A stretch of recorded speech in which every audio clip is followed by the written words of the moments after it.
This is the story of three Chicagoans, all raised as Christians, all who decided to ultimately reject that religion. Internet is down. Nadira Rodriguez Muhammad grew up Catholic, but found herself constantly questioning the long-held beliefs of her family. I always felt that something was missing for me. Ian Bushner is a law student at the University of Chicago. I felt like that there wasn't a God. Whitney Nichols is a new Loyola grad who grew up in suburban Streamwood. I guess what I was really looking for was what felt most natural and most logical to me.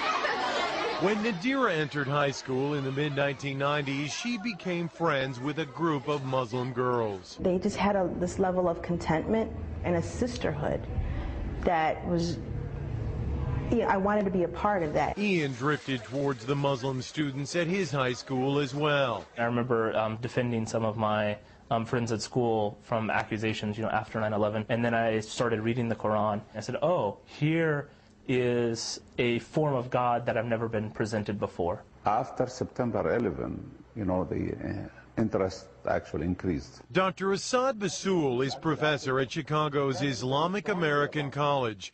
He says the tragedy 6 years ago initially prompted angry questions, but eventually many of the curious found answers to their own spiritual questions through Islam and converted. Sometimes, negative things bring positive things. In fact, according to a first-ever random sampling of American Muslims by the Pew Research Center, 21% of the nation's 2.4 million Muslims are converts to the faith. Eventually, I realized that I was looking to the Quran for advice, for direction, and at the point that you believe that the Quran is revelation from God, then you're a Muslim. The conversion has meant many changes in their lives. Ian prays 5 times a day. You'll finish a prayer and realize, I've just screwed something up. I've done something mean to somebody. Let me go back and correct that. Nadira wears the scarf, or hijab as it's called. It is part of my character, modesty.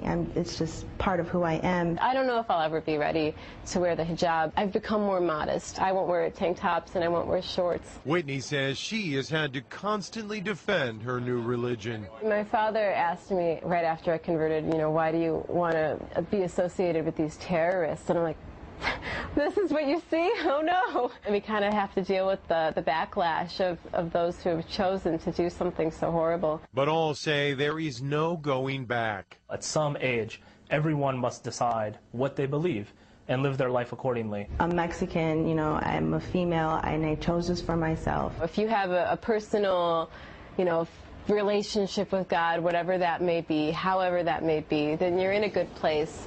Mark Sexenmeyer, Fox News, Chicago.